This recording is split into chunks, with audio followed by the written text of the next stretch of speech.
Ok, vamos a continuar con la clase de... Permítame.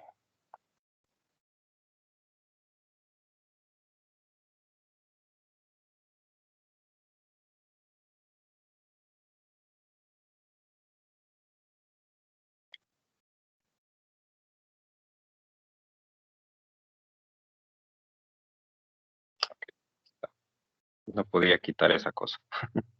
Ok, vamos a ver. Estamos hablando de ondas mecánicas. El día de hoy vamos a hablar sobre la función de onda.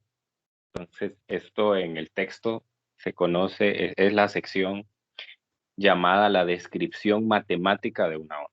Pues en la clase de ayer estuvimos hablando de la onda en términos de las características físicas que tenía. Hablamos de que poseía una amplitud, que ésta tenía una rapidez que íbamos a considerar constante.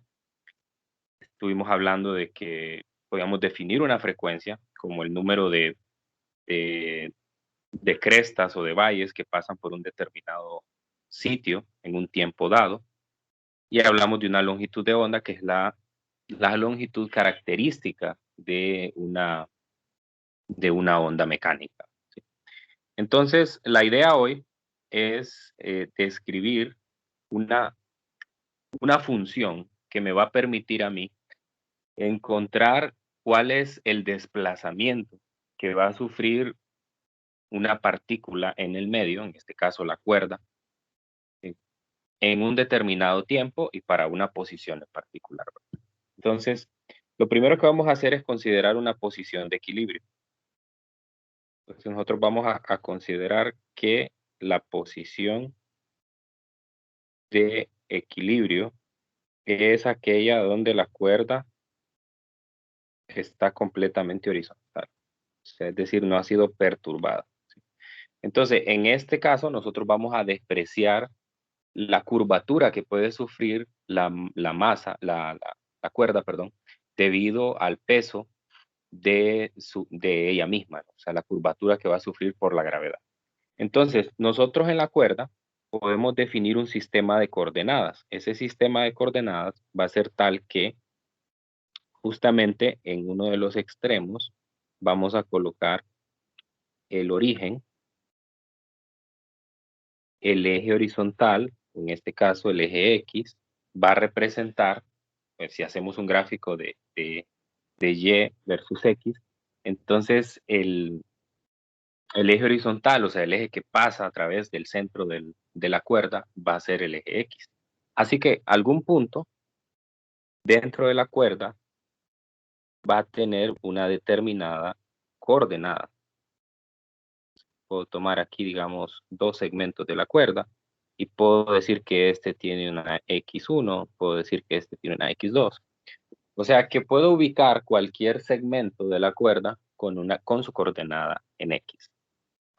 De manera que si nosotros generamos una perturbación, voy a usar el día de hoy otro simulador que es el de el de FET. Aquí hay una manera de generar una oscilación. En esta simulación, si ustedes se fijan, ahí aparece como una especie de cadena, ¿verdad? Donde cada una de esas como esferas que componen representarían los segmentos de la cuerda. ¿Sí? Entonces lo que nosotros hacemos es generar un pulso. Para generar un pulso, pues, pues hacemos un movimiento hacia arriba y hacia abajo. Recuerde que lo que queremos generar es una onda transversal. Hacemos un movimiento hacia arriba y hacia abajo, ¿verdad?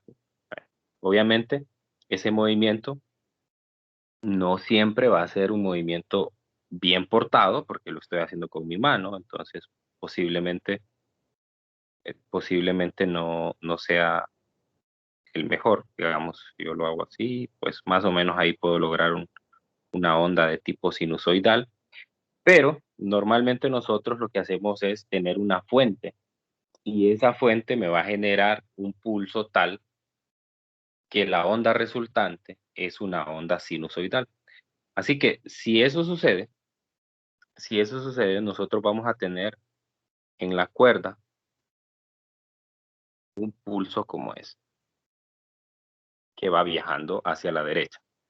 Entonces, yo puedo definir un punto dentro de la cuerda. Yo puedo decir que este punto tiene una coordenada en Y que es función de X y de T. O sea, quiere decir que tiene una coordenada en X, ¿verdad? Pero además depende del tiempo. El tiempo tiene que ver con el viaje de la onda a través de la cuerda. Entonces, en ese instante en particular, la cuerda ha viajado, vamos a tomar de referencia siempre las crestas. En ese momento la onda, perdón, ha viajado una distancia delta X, y ese delta X, como la velocidad es constante, entonces yo puedo decir que ese delta X es igual a la multiplicación de la velocidad por el delta t. Entonces ahí pueden ver la dependencia del tiempo también, para lo cual como consecuencia tenemos un desplazamiento de ese punto que acabamos de marcar. Entonces por eso hay una dependencia de las dos. Hay una dependencia de la posición del segmento de cuerda y hay una dependencia del tiempo que ha transcurrido en el viaje de la onda, ¿verdad? Porque en un momento puede ir pasando una cresta por ese punto, o un instante más adelante puede ser un valle. Entonces, nosotros vamos a definir lo que se llama la función de onda. La función de onda la vamos a escribir de la siguiente manera. Vamos a decir que es Y, como dije, tiene una dependencia de X y de T. ¿Okay? Entonces, ¿qué me da esta función de onda? La función de onda lo que me da es el desplazamiento, obviamente medido a partir del equilibrio, de una partícula en la cuerda.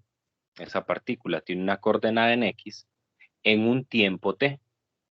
Y este desplazamiento es debido al paso de la onda transversal por ese punto. Entonces, esa va a ser la parte fundamental y eso es lo que nosotros andamos buscando. Andamos buscando la función de onda, es escribir el desplazamiento de una partícula en términos de su posición y de su tiempo. Entonces, en función de hacer eso, vamos a considerar solo un tipo. Obviamente, la función de la onda va a depender de la forma de la onda. Yo puedo tener diferentes tipos de ondas. Puedo tener ondas triangulares, ondas cuadradas, ondas de tipo sinusoidal, ¿verdad? Etcétera. Hay muchas formas que yo puedo tener, pero en general en la clase a nosotros nos interesa la onda de tipo sinusoidal. La onda sinusoidal es aquella para la cual la forma de la onda es como un sinusoide, o sea, una función seno o un coseno. Entonces, en este caso, si nosotros nos vamos a una de las simulaciones que estábamos presentando ayer, es esta, entonces nosotros podíamos ver en la parte de la onda transversal cómo era el movimiento de una partícula en X igual a 0. Voy a poner a correr esto. Fíjese en la parte izquierda, o sea, donde inicia la cuerda, y ese es el punto X igual a 0. Entonces, si yo le doy correr, usted puede notar cómo es el movimiento de ese punto. Entonces, el día de ayer identificamos que el movimiento de ese punto es un movimiento armónico simple. Es un movimiento armónico simple que oscila alrededor de un punto de equilibrio. El punto de equilibrio es la horizontal. Entonces, solo en ese momento usted puede notar que sube, que baja, ¿verdad? Que pasa por el punto de equilibrio, ¿sí? Entonces tiene todas las características del movimiento armónico simple. Tiene una amplitud, tiene una frecuencia angular. Entonces, eso me interesa escribir en principio. Entonces, por ahora no voy a considerar eh, la dependencia de X, esa a- la voy a introducir en un siguiente paso. Entonces voy a considerar en un punto dado, en X igual a 0, notamos un movimiento armónico simple. Por lo tanto, la función en x igual a 0 tiene el siguiente comportamiento. Es un a por el coseno de omega t.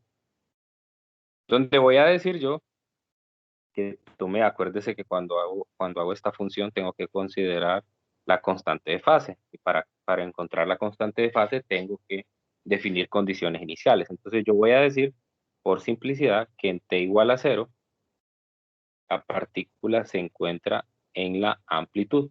Por lo tanto, entonces su constante de fase es igual a 0 de lo que sabemos del movimiento armónico simple.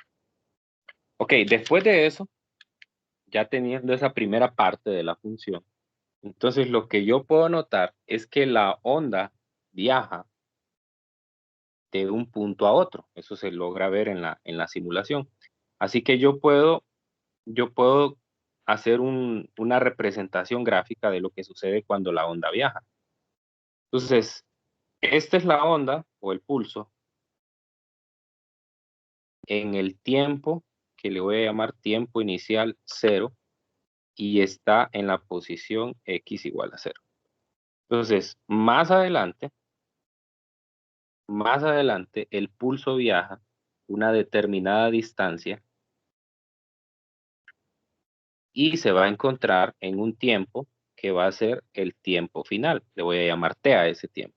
Y entonces aquí me voy a encontrar en una posición x cualquiera. Entonces, ¿qué pasó con el pulso?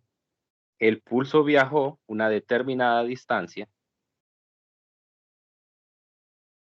delta x, que es, recuerde que delta x es la posición final menos la inicial, viajó una distancia x. La posición inicial la definí como 0 y la posición final la definí como x, por lo tanto viajó una distancia x. Entonces, ¿qué puedo decir aquí? Puedo decir que la onda viaja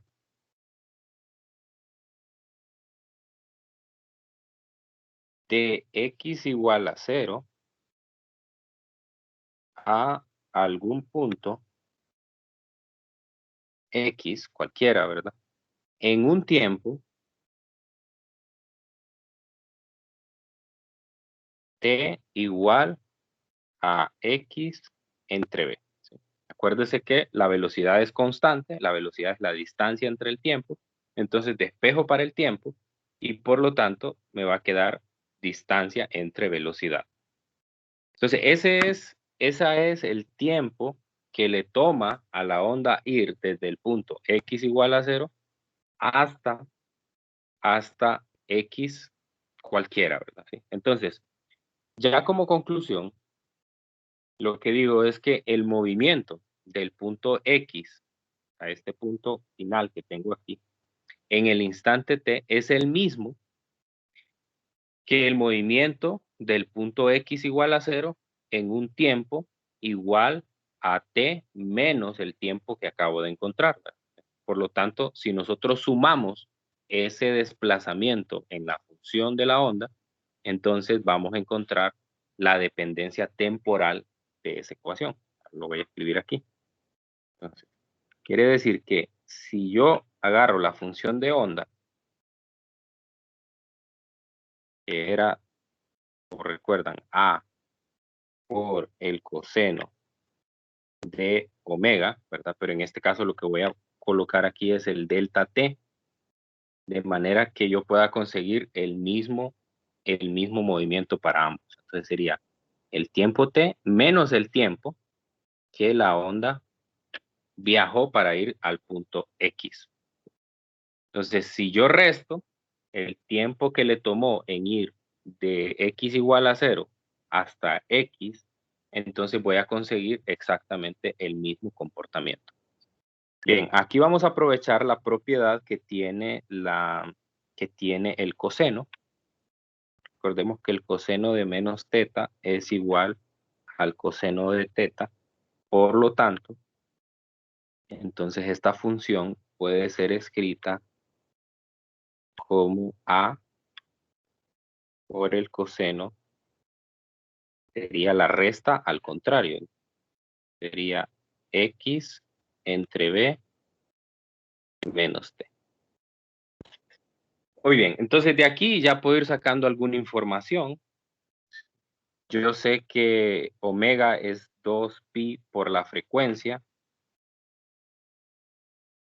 Entonces puedo decir que esto es A coseno de 2pi f por x entre B menos el tiempo. ¿Ok? Entonces, de aquí ya hay algunas cantidades que nosotros podemos ir reconociendo. Recordar que la rapidez era lambda por f, por lo tanto, lambda es igual a velocidad entre frecuencia, y también que la frecuencia es el recíproco de el 1, la frecuencia es el recíproco del periodo. Ok, entonces ya con esto en mente, puedo escribir A por el coseno. Entonces, si se fijan, ahí me va a quedar 2pi por f entre B, ¿no? Entonces, eso 2pi por f entre B es lo mismo que yo escriba 2pi entre lambda. 2pi entre lambda, esto va multiplicado por x, y en el otro término me va a quedar 2pi, y si meto el periodo me va a quedar 2pi entre t. 2pi entre t. Ok, entonces aquí reconocemos dos términos. Este es nuevo, pero el segundo ya lo conocemos. ¿Cuál es el segundo? 2pi entre t, ¿a qué es igual? ¿Lo recuerdan?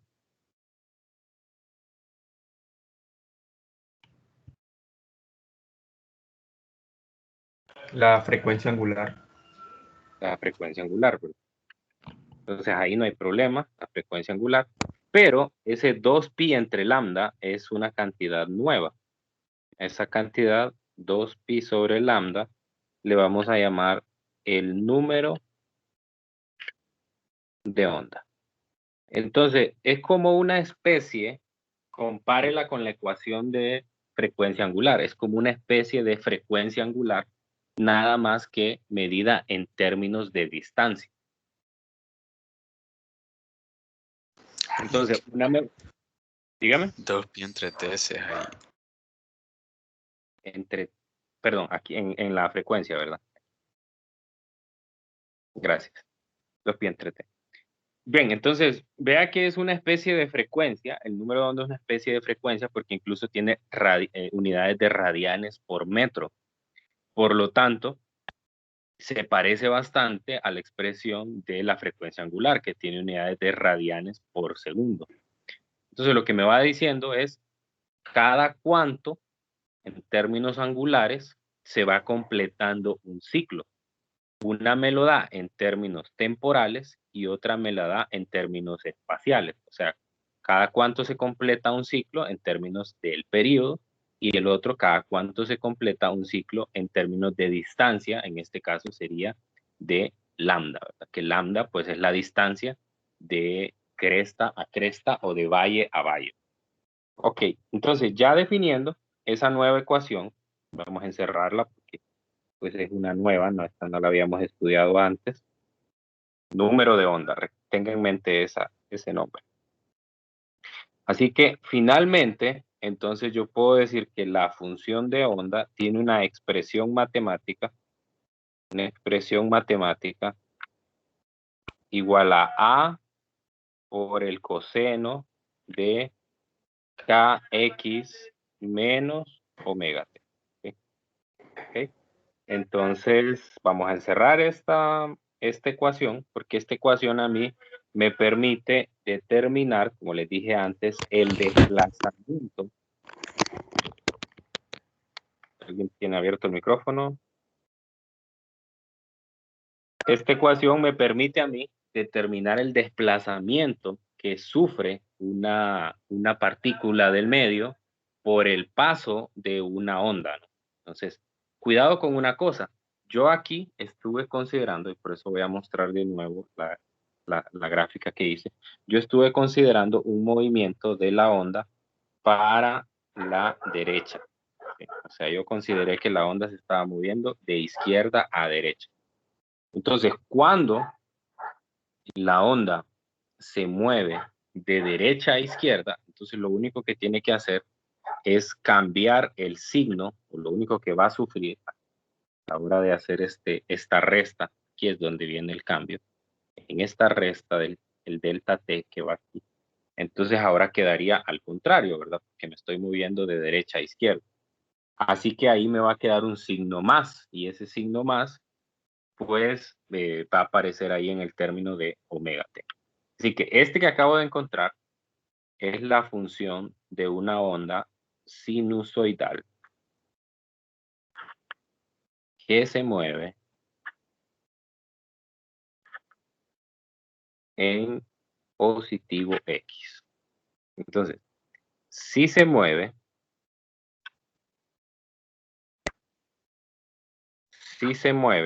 en negativo X, entonces la función de onda sería A coseno de kx más omega t.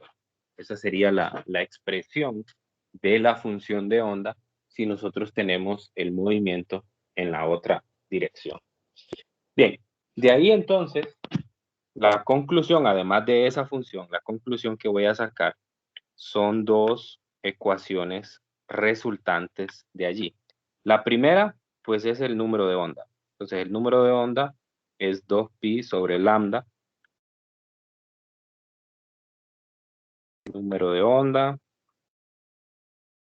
Y tiene unidades de radianes por metro. Entonces, ¿cuál es el significado físico de esta cantidad? Pues el significado es más o menos como una especie de frecuencia, pero medida en términos espaciales. O sea, cada cuánto se va completando un número de onda en términos angulares. Y la otra ecuación que puedo notar de aquí,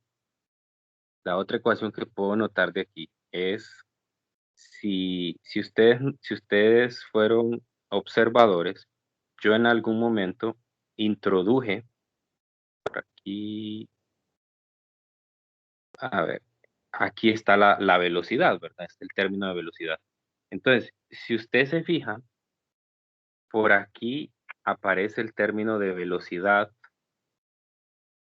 Entonces, aquí aparece omega entre b.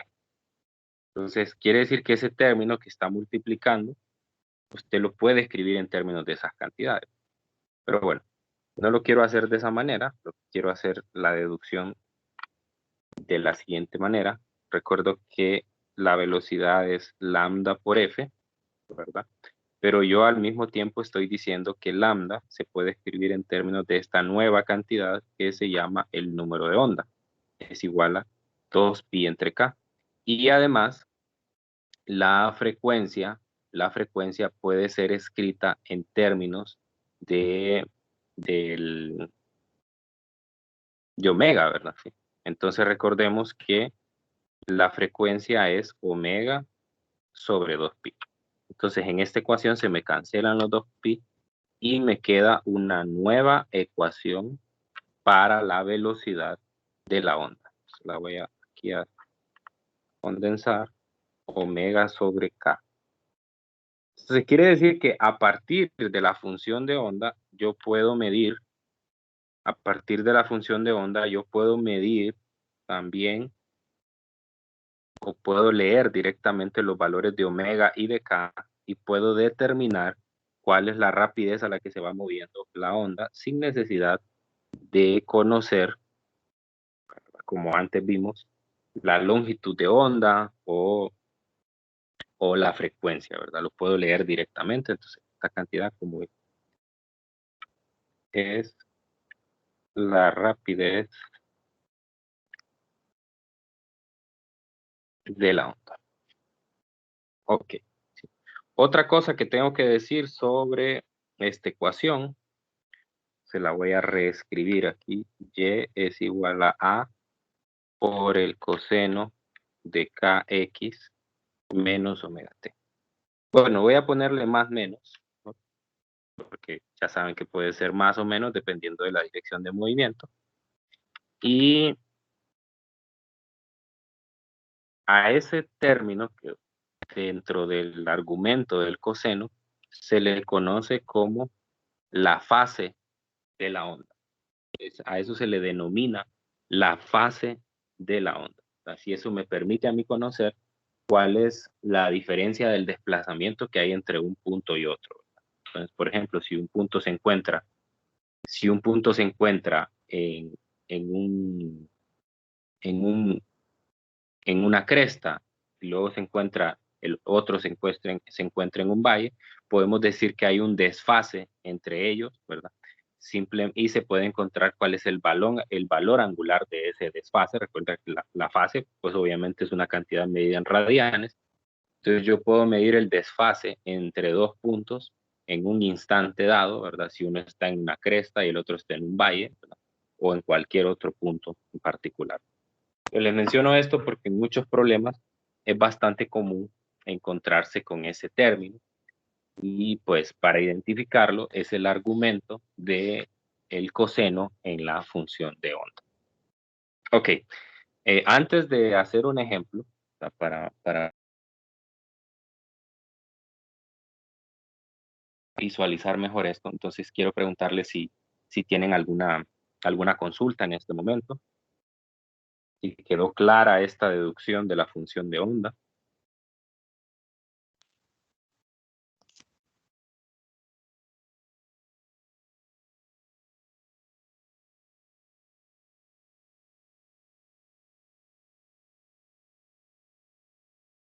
Ok, asumo que sí, ya que no dicen nada. Ok, entonces vamos a hacer un problema para ejemplificarlo, ¿verdad? De manera que veamos ya con datos reales en un problema en particular cómo se aplican todos estos conceptos de los que acabamos de hablar. Bien, este es el problema 15.7 del libro de texto y el problema me dice que ciertas ondas transversales en una cuerda tienen una rapidez de 8 metros por segundo. Me está dando el dato del movimiento de los pulsos. Me da la amplitud, que es 0.0700 metros, y la longitud de onda. Me dice que las ondas viajan a la izquierda, o sea, en la dirección de menos x, y que en el tiempo t igual a 0, el extremo x igual a 0 de la cuerda tiene su máximo desplazamiento hacia arriba. Me está dando condiciones iniciales. Cuando me dan condiciones iniciales significa que yo tengo que escribir la ecuación de movimiento. Igual que como lo hacíamos en el movimiento armónico simple, si me decían en el tiempo t igual a 0, el objeto está en x igual a tanto y tiene una velocidad de tanto. Entonces eso me permitía a mí encontrar la función de onda. Bien, lo primero que me pide es calcular la frecuencia, el periodo y el número de onda de estas ondas o de estos pulsos. Entonces, ¿qué datos me da a mí el problema? ¿Qué datos me da? Me da la velocidad, 8 metros por segundo. Me da la amplitud, 0.0700 metros. Me da la longitud de onda, 0.320 metros. Me dice que la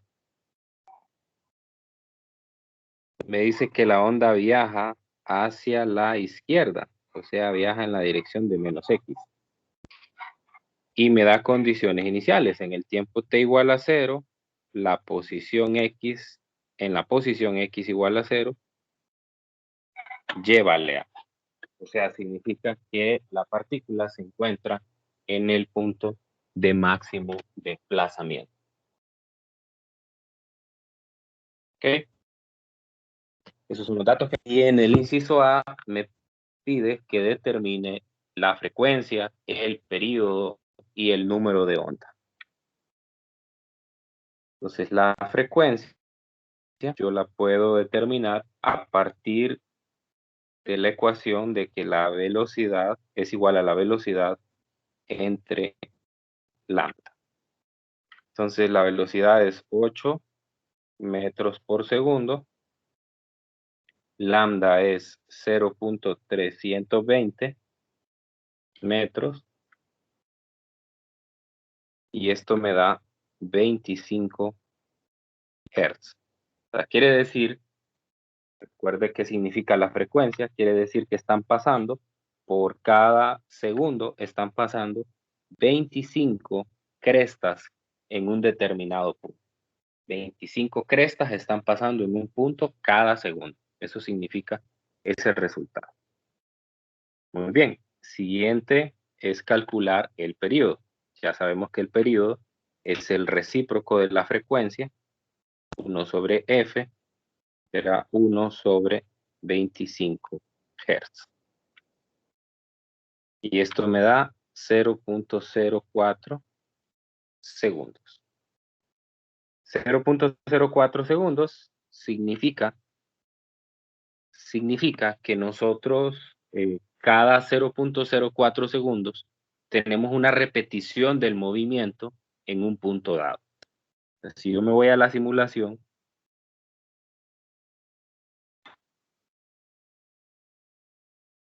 entonces fijémonos en el punto inicial, o sea, el punto de x igual a 0, el de la izquierda, el extremo izquierdo de la cuerda. Entonces usted puede notar ahí un movimiento hacia arriba y hacia abajo de ese punto. Entonces lo que quiere decir es que la partícula o el movimiento inicia en un determinado tiempo y luego se va repitiendo. Entonces supongamos que inicia cuando la partícula está en la amplitud, luego baja, pasa por el punto de equilibrio, llega al negativo de la amplitud, luego pasa por el punto de equilibrio y vuelve otra vez a la amplitud. Entonces ahí se ha completado un tiempo igual a 0.04 segundos en nuestro problema. Eso significa, o sea, el punto está, cada segmento de la cuerda está completando un ciclo en 0.04 segundos. Luego viene el número de onda. El número de onda está relacionado con lambda, ¿verdad? Recordemos, el número de onda es igual a 2pi sobre lambda. Entonces será 2pi sobre 0.320 metros. Eso me da 19.6, a ver si lo compruebo, 19.6 radianes por metro.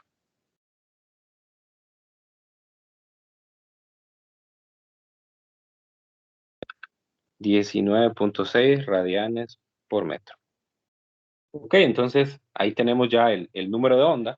Así que ya con todas estas cantidades ya puedo ir construyendo la función de onda, que justamente ese es el objetivo del inciso B. Escriba una función de onda que describa esta onda. Entonces, para el inciso B,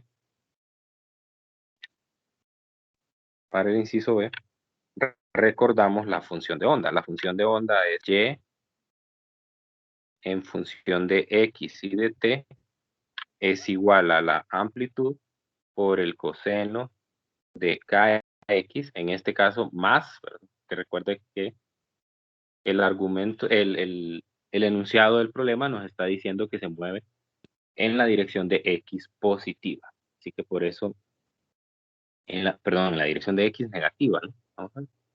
Sí, en la dirección de x negativa, por lo tanto, entonces el valor del término de omega t debe de ser positivo. Bueno, entonces yo ya tengo todas esas cosas. Lo único que me hace falta calcular es omega. Entonces vamos a hacer ese cálculo por acá. Omega es igual a 2pi por f. La frecuencia es 25 Hz. O sea que omega es igual a 157.1 radianes por segundo. Muy bien, entonces ya con todo esto, y va a ser igual a la amplitud. La amplitud es un dato que nos dan y es igual a 0.07 metros por el coseno. Luego sigue K. Acabamos de encontrar que K es 19.6 radianes por metro multiplicado por la X más 157.1 radianes por segundo por T. Entonces, todo eso sería la función de onda. Entonces, como ven, es algo sencillo, solo se trata de sustituir en la ecuación que nosotros ya tenemos. Obviamente hay que ir desglosando cada una de las cosas y recordemos qué significa esta función. Esta función me va a dar el desplazamiento que tiene una partícula que tiene una coordenada X en un tiempo dado. ¿Qué desplazamiento transversal tiene esta partícula? Es decir, qué distancia se ha desplazado desde su equilibrio, que el equilibrio es la horizontal. Bien, si tienen alguna pregunta, me dicen, ¿verdad? No tengan pena en interrumpirme. Ok, en el inciso C me dice, calcule el desplazamiento transversal de una partícula en X igual a 0.360 metros en el instante T igual a 0.150. Bien, entonces aquí nos está dando ya una coordenada en X igual a 0.360 metros y nos está dando un tiempo, 0.150 segundos. Bueno, entonces se trata solo de sustituir en la función anterior, así que va a ser y igual a 0.07 metros por el coseno de 19.6 radianes por metro por 0.360 metros, más 157.1 radianes por segundo multiplicado por 0.150 segundos. Ok, entonces recuerde, la calculadora debe de estar en radianes y con eso encontramos cuál es el desplazamiento. Obviamente el desplazamiento debe ser un valor menor a 0.07, si no, no tendría sentido. ¿Cuánto da eso? 0.49. 0.049. Sí. Sí, 0.040 metros. Okay. Ahí sí, porque no puede ser mayor a la amplitud, recuerda. Entonces, ese es el valor que obtenemos. Bueno, esto no es tan complicado, simplemente se trata de sustituir en la calculadora. Ahora, lo que realmente es desafiante de este problema, la idea mía con traer este problema a la clase, pues una era que nos familiarizáramos primero con los conceptos, porque el primer ejercicio, con la función de onda, y luego en el inciso D es el que es un poco más desafiante, porque en el inciso D me están pidiendo algo que lo vamos a leer. Me dice, ¿cuánto tiempo debe pasar después de T igual a 0.150 segundos para que la partícula en X igual a 0.360 metros vuelva a tener su desplazamiento máximo hacia arriba?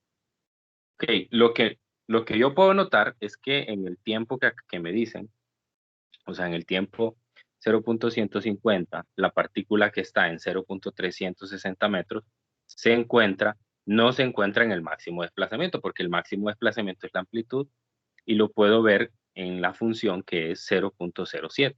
O sea, quiere decir que está cerca de llegar a la amplitud, pero no es precisamente pues, la amplitud todavía. Ok, entonces, ¿qué tengo que hacer para saber ese tiempo? Lo que me está pidiendo es, voy a hacer una representación, probablemente no sea la representación fiel de lo que está pasando, pero yo puedo decir que que este es la onda. Entonces yo puedo decir que el tiempo que acabo de encontrar es este, sí, el y que acabo de encontrar es este. Entonces para este y, yo tengo un determinado tiempo, que según lo que me dice el enunciado, en ese tiempo son 0.15 segundos. Entonces yo quiero encontrar este tiempo.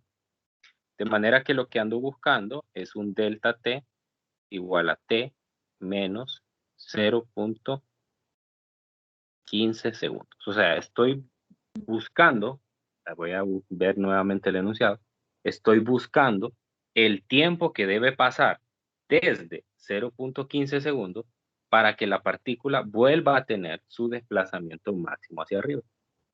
Entonces, la partícula vuelve a tener el desplazamiento máximo cuando el tiempo sea igual a t.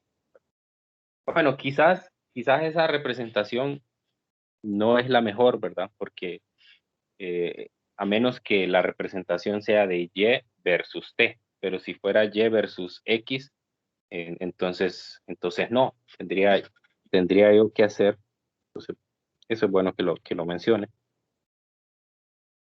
Esta sería una representación y versus t, pero si yo quiero hacer una representación con el tiempo, entonces lo que tiene que pasar es algo así. Este es el punto que yo tengo inicialmente y posterior, cuando haya transcurrido un tiempo dado, entonces yo lo que voy a tener es esto. Así. Entonces, la gráfica de color azul, la gráfica de color azul representaría la gráfica de la onda en el tiempo 0.15 y la gráfica de color celeste representaría el tiempo t.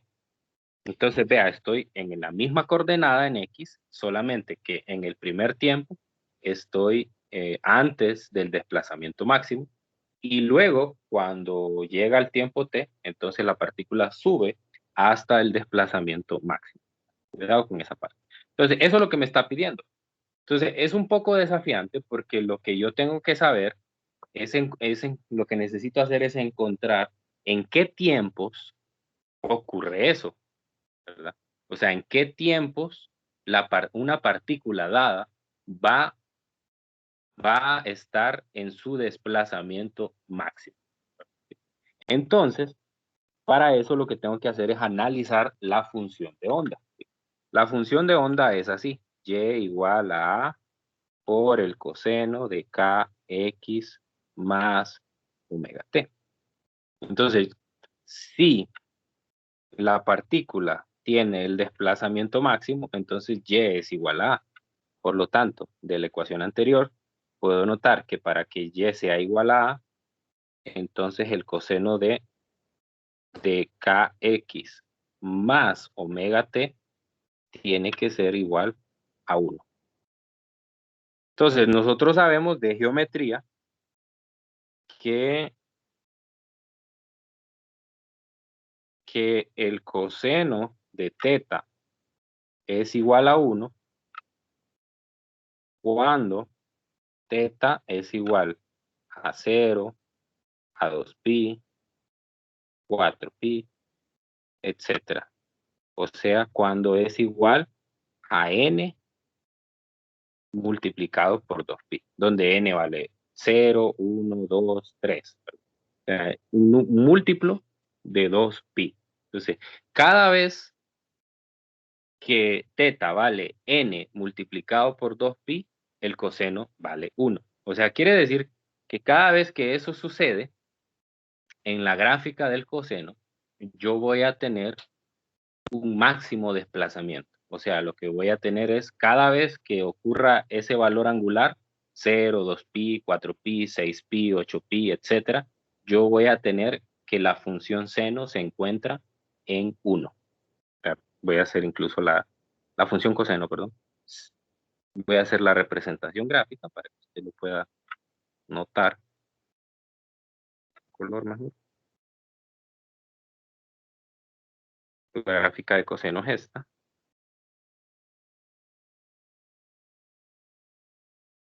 Entonces quiere decir que aquí, en ese primer máximo, teta vale 0.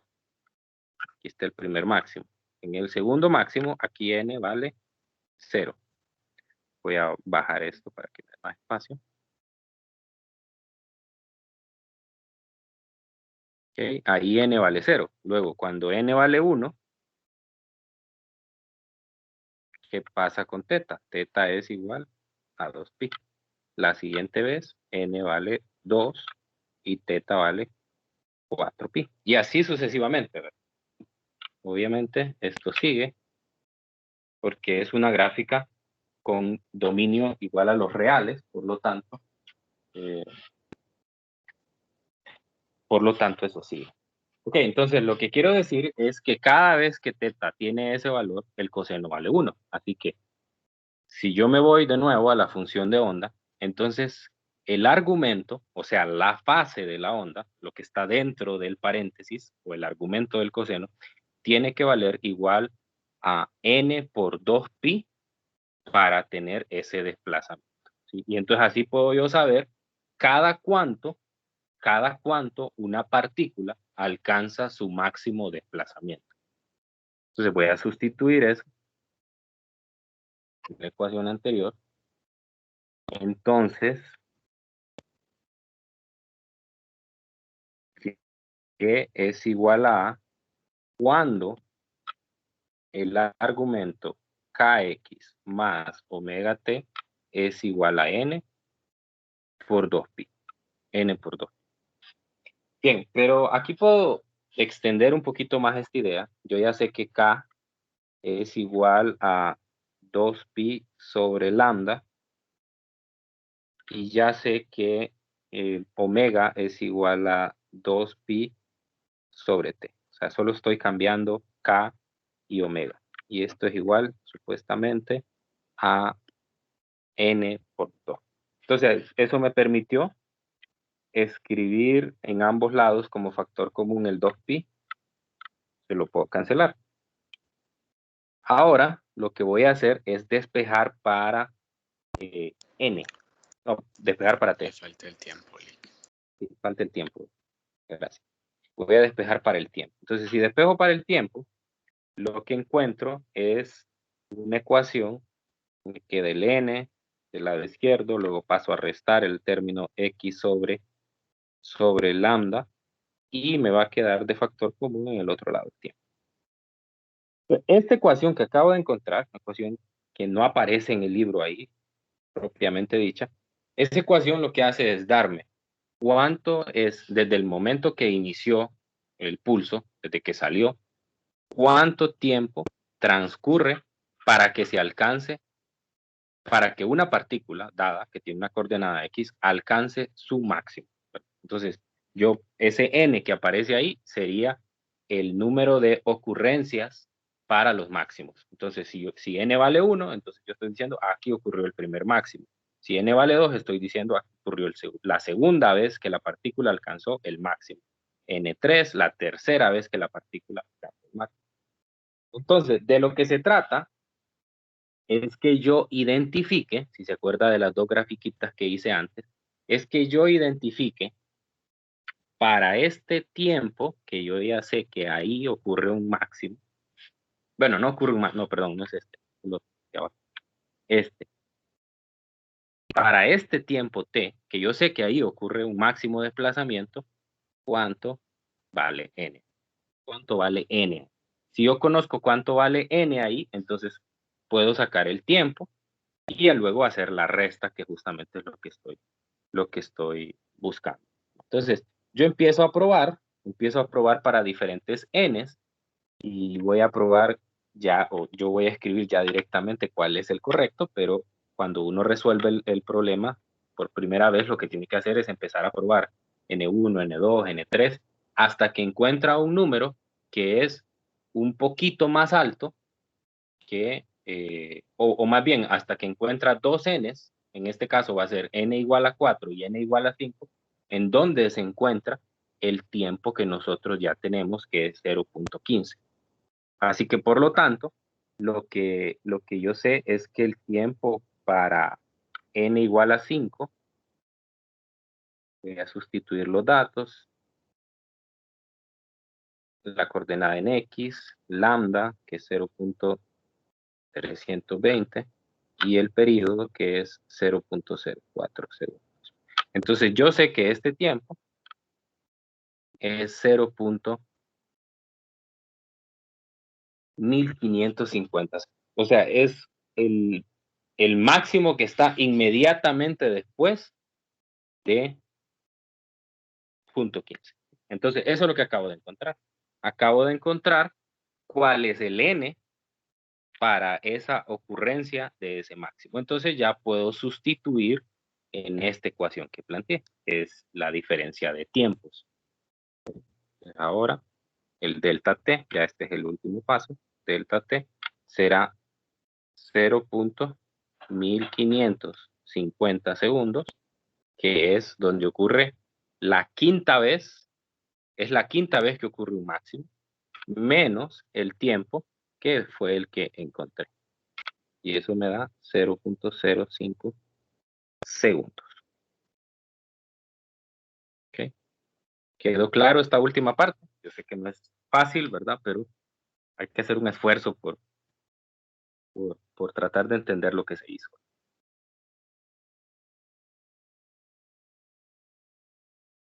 Esta gráfica no me gusta tanto. Yo creo que mejor la voy a borrar. Creo que es mejor escribir solo la segunda, que nos da una mala idea de lo que está pasando.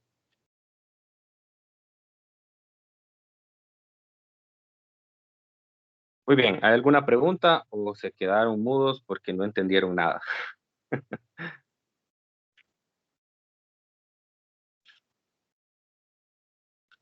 Creo que es eso. Bueno, revísenlo despacio, ¿verdad? En su casa. Recuerden que queda el video. Traten de pensar bien. Vuelvan a verlo, ¿no? Tratar de razonar bien esto para los que no les quedó claro.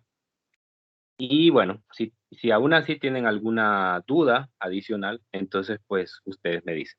Entonces, recuerden que lo que acabamos de encontrar es una ecuación que me permite determinar el tiempo de ocurrencia de los máximos. Entonces, ahí hay que tener, se rompe un poco con la idea que nosotros traemos del movimiento armónico simple. Entonces, cada vez que una partícula dada completa o llega a un máximo, no es el periodo. Entonces, se los digo porque yo recuerdo, no sé si fue el periodo pasado o el antepasado, yo puse este problema en una tarea. Entonces, muchos estudiantes lo que hicieron fue creer que el tiempo donde ocurría el máximo era el periodo. Entonces, lo que dijeron fue, bueno, voy a multiplicarlo por un n. ¿Sí? Hicieron algo como esto. Por ejemplo, decir, bueno, el delta t, el delta t es esto. Delta t sería, en este caso, 4 veces el periodo menos 0.15. ¿Por qué dijeron 4 veces el periodo? Porque vinieron, agarraron el periodo y dijeron, bueno, el periodo es 0.04. 0.04. Si yo multiplico el periodo por 4, entonces eso me da a 0.16, es un momento más adelante de que ocurre el máximo, ¿no? Entonces lo restaron y ya está. Entonces, ahora, ¿por qué esa idea no es correcta? Esa idea no es correcta porque no estamos trabajando. Si fuera el punto X igual a 0, ahí sí. ¿Por qué? Porque aquí justamente el enunciado del problema me está diciendo que en el tiempo t igual a 0, el extremo x igual a 0 de la cuerda tiene su máximo desplazamiento. Entonces, evidentemente, para ese punto, como empezó en el máximo, cada vez que se complete un tiempo igual a un periodo, otra vez se va a encontrar en un máximo, otra vez se va a encontrar en un máximo, otra vez en un máximo, y así sucesivamente. Mientras que para un punto diferente a ese, entonces las condiciones iniciales son diferentes, ¿verdad? Entonces no puede hacer ese razonamiento así rápido. Se lo digo pues como una lección, ¿verdad? Que aprendimos en ese periodo con este problema, ¿no? Entonces por eso lo traje aquí a la clase. Bueno, entonces ahí cerramos, ya son las 10. Si tienen alguna duda, pues bueno, pueden hacerla en este momento. Lick puede poner enunciado. Ahí, híjole, dejé de compartir pantalla. Bueno. Vamos a ver.